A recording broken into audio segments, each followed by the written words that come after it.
Buenos días, quiero darles la bienvenida al Instituto Cervantes. Estamos aquí en Dublín y también estamos celebrando el Festival Isla. Entonces, hoy tengo el gran placer de entrevistar a una gran profesora y gran amiga, Carmen San Julián. Y vamos a hablar de ciertos temas que le interesan a ella. Entonces, primero, Carmen, muchas gracias por estar lista para recibir mis preguntas. Yo sé que tú tienes un interés muy fuerte en cuestiones de interculturalidad. Entonces, ¿me puedes explicar un poco qué entiendes con esta palabra? Bueno, lo que yo entiendo y lo que muchos lingüistas ya han definido. Michael Byron en el año 1991 ya estableció qué era ser un hablante nativo. Un hablante nativo significa ser un hablante que habla también como un nativo culto. Nos entendemos, no hay ninguna dificultad de entendimiento cuando hablamos muy bien una lengua, o tenemos que tener en cuenta otros factores. Él hablaba que el mundo ya estaba cambiando, que cada vez había más movilidad social y que para entenderse bien en una lengua, mucho más que hablar a la perfección, había que tener un conocimiento cultural de las costumbres, de cómo funcionaba todo eso que nos rodeaba para entendernos o intentar tener una comunicación sin conflictos. Y entonces él empezó a decir, dice, tendríamos que dejar de hablar de hablantes nativos y convertirnos en hablantes interculturales. Pero claro, ser hablantes interculturales es algo que es perfectible por definición, porque es muy difícil. Cada vez que dos personas hablan, cada uno tiene experiencias de socialización distintas y marcos de conocimiento que difieren unos de otros, y que eso hace que a la hora de hablar se produzcan conflictos. Sí. Y además nunca vamos a conocer esos marcos de conocimiento, nunca vamos a conocer todas las experiencias de socialización, y casi es impensable tener una conversación con personas de otros países sin que surja algún tipo de conflicto. Sí. Y en las clases de lengua, ¿qué tipo cómo puedes enfocar este problema, este tema en tu experiencia como profesora en la clase? Bueno, pues no creas que es fácil, porque otra vez te encuentras primero que hay mucha reticencia por parte de los alumnos, porque ellos han venido de un mundo que están acostumbrados a que la clase de lengua solamente estudias gramática, semántica, fonética, y todo lo que rodea todo lo que rodea a la lengua se considera como algo extra. Pues vamos a hablar de historia, es extra, o vamos a hablar de cine, es como un añadido a lo que en realidad tendría que ser parte esencial del conocimiento de la lengua. Muchas veces, cuando intentas hacerles entender que no se puede hablar bien una lengua si no tienes un conocimiento amplio del marco cultural que están estudiando, se van a producir malos entendidos. Pues entonces es un poco lo que intento hacer es introducir siempre en una actividad lingüística una actividad que tenga contenido cultural, porque cuando hablamos una lengua hablamos de algo, hablas de cine, hablas de política, hablas de economía, y poco a poco funciona. Depende con quién trabajo. Por ejemplo, a veces trabajo con gente que viene de Alemania, que están muy acostumbrados a una gramática pura y dura, a estos ejercicios de rellena los huecos, y no hablan mucho. Yo sé que los 3 primeros días me miran como diciendo, ¿pero qué es esto? Yo quiero hacer ejercicios. Pero luego siempre me lo agradecen diciendo, ha merecido la pena que estos 3 primeros días estuviésemos mirándote con cara extraña, porque así es como se aprende. Sí. También traigo invitados a clase, porque yo creo que siempre tememos a lo desconocido, y siempre mantenemos distancias con lo que no conocemos. Y cuando vienes o cuando traes a clase gente de otros que hablan un español distinto al tuyo, que son de países distintos, que les cuentan realidades distintas, ahí se produce un acercamiento. Se conoce se quiere lo que se conoce, y a través de eso es como intento. Nunca conseguimos ser hablantes interculturales, repito. Simplemente podemos desarrollar herramientas que nos permitan comunicarnos de una manera más fluida. Sí. ¿Tú piensas que en el sector universitario hay muchas cosas que están cambiando, ¿no? En cuanto a lo que se enseña, a cómo se enseña y todo eso? Entonces, ¿tú piensas que tú tienes una actitud diferente cuando te encuentras en la sala de clase en la universidad en comparación con otro tipo de instituto, por ejemplo?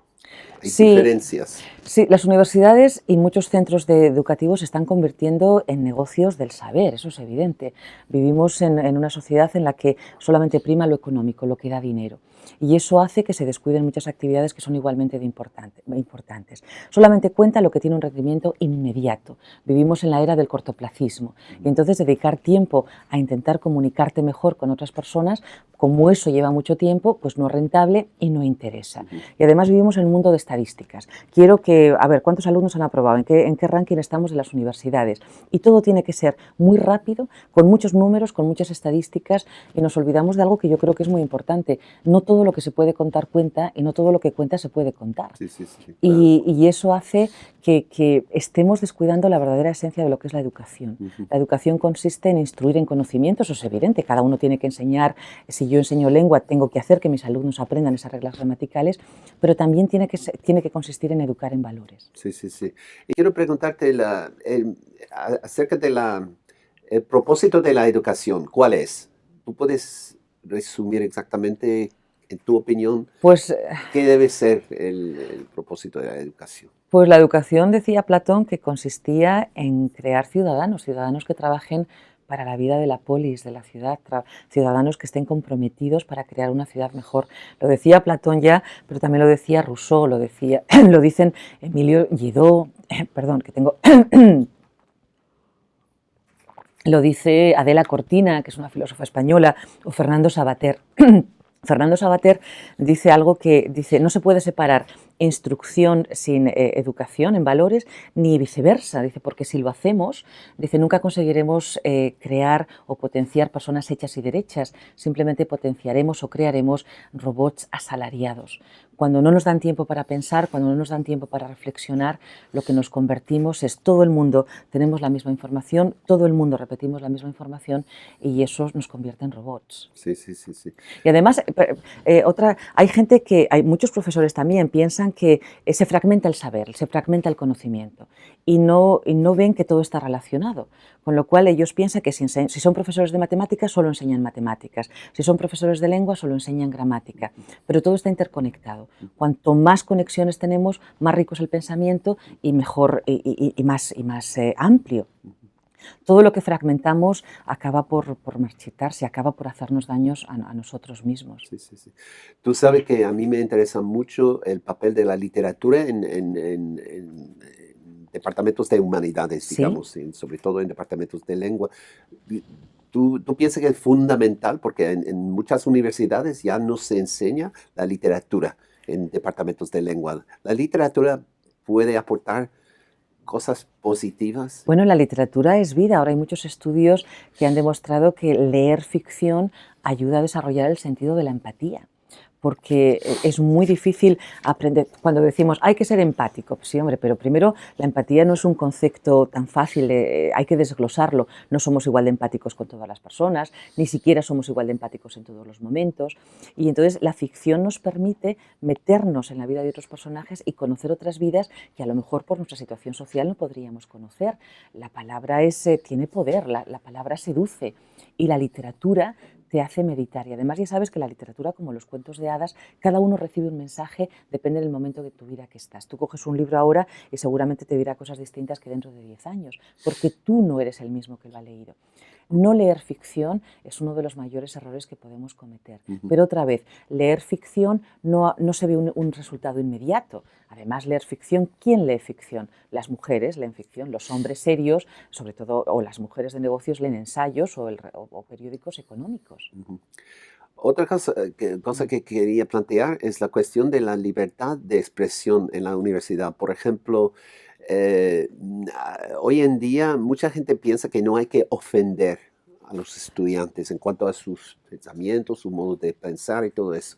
Entonces, ¿tú piensas que esta ideología que es fundamental en muchas universidades, sobre todo en los Estados Unidos, donde se crean, como se llaman, espacios seguros?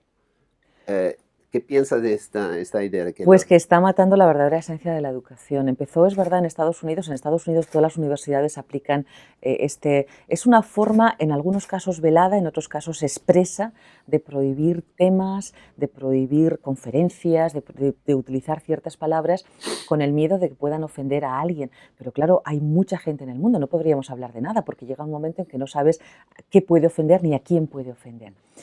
esos espacios seguros, que yo los llamaría son mucho más inseguros que seguros, están ya proliferando en el Reino Unido. Y yo he hablado aquí con compañeros en la universidad y aunque en Irlanda no se expresa de una manera tan evidente como en otras universidades, es algo evidente también. Algunos compañeros han dicho que a ellos les da miedo a sacar ciertos temas, no hablan de racismo, no hablan de precariedad laboral, no hablan de muchas cosas porque los estudiantes se pueden sentir ofendidos. Y además, como ahora todo el mundo que está muy bien, se pueden protestar, muchas universidades desde el rectorado están diciendo no hagáis nada que pueda ofender porque estas protestas a veces son violentas y luego tenemos que poner dinero para pagar los destrozos de mobiliario. Con lo cual, las universidades, que tendrían que ser centros de discusión, de apertura de mente, de aprender nuevas cosas, nuevas ideas, puedes estar de acuerdo o no, pero la única forma de crecer es escuchando cosas que son distintas. Pues se están convirtiendo en espacios monotemáticos en los que nadie puede decir nada ni hablar de nada y insisto en que están matando la esencia de lo que es la verdadera educación y de lo que es una institución universitaria, de lo que siempre ha sido así. Sí. Y en resumen, tú eres una optimista, digamos, en cuanto al futuro de la educación. Ay, qué buena pregunta. Pues yo creo que sí, aunque a veces me desespero un poco porque, mira, todo está relacionado. Tenemos una situación económica y política que no es muy buena en este momento. Y hasta que la situación económica y política no cambie, la educación no va a cambiar, porque una cosa enlaza a la otra. La vida ya sabes que va por ciclos y yo confío, esa es la única esperanza que tengo, que cuando ya hemos llegado a un punto en el que nos hemos dado cuenta que esos espacios seguros son inseguros, en que utilizar eufemismos no es políticamente correcto, porque lo políticamente correcto es llamar a la realidad con sus propios nombres, pues a lo mejor empezamos otra vez el círculo y volvemos a recuperar todo lo que hemos perdido, porque ese siempre ha sido el ciclo de la vida. Así que sí, yo creo que voy a ser optimista. Muy bien, me parece muy bien. ¿Otra cosa que quieres añadir? No, ya está, ¿No? ya está. ¿Ya? ¿Ya Gracias. está?